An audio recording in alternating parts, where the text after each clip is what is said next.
গতকাল ভোরে ট্রেনে ঢাকা যাচ্ছিলাম। ট্রেনে ভিড় নেই, মোটামুটি সিট ফাঁকা, বেশিরভাগ লোকজন ঘুমিয়ে ঘুমিয়ে যাচ্ছে। আমি এমন একটা সিটে বসলাম যেখানে দুপাশে দুজন বসে আছে, মাঝের সিটটা ফাঁকা। আমার বাম দিকে জানালার সিটে যিনি বসে আছেন উনি ঘুমিয়ে নেই, উনি কথা বলে চলেছেন অপর দিকে বসা উনার মুখোমুখি লোকটার সাথে। দুজনের বয়স ওই 45 বা তার আশেপাশে।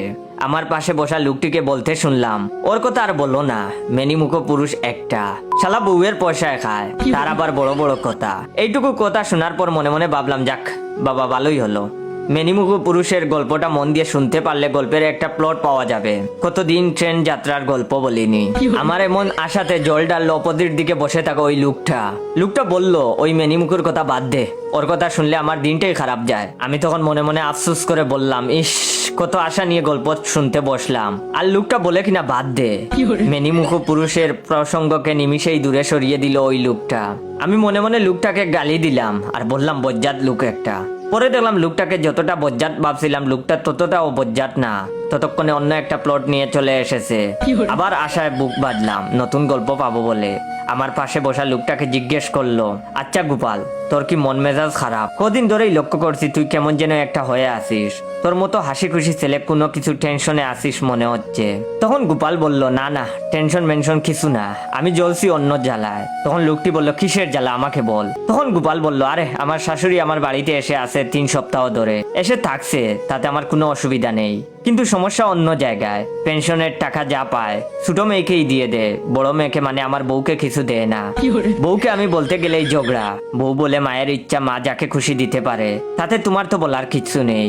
আচ্ছা তুমিই বলো, এই কথাগুলো শুনলে কার রাগ হবে না? ওয়েট, ভিডিওটা শেষ করার আগে আপনাদের কাছ থেকে একটু সময় নিয়ে নিচ্ছি। আপনারা দয়া করে ভাইয়ের রিয়েল ফেসবুক পেজ ইওর জয়কে ফলো দিয়ে রাখবেন। আর রিয়েল পেজ থেকে ভিডিওটা দেখতে পেলে সবাই বেশি বেশি করে শেয়ার করবেন, যাতে করে আপনার শেয়ারে অন্যরা ভাইয়ের রিয়েল ফেসবুক পেজটা পায়।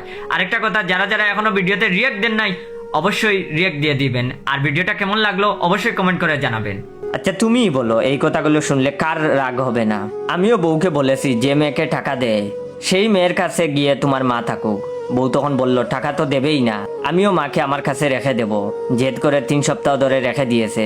শাশুড়ি নিজে চলে যেতে চাইছে, বউ ধরে রেখে দিয়েছে। নিজের বউ সে কেমন শত্রু দেখ।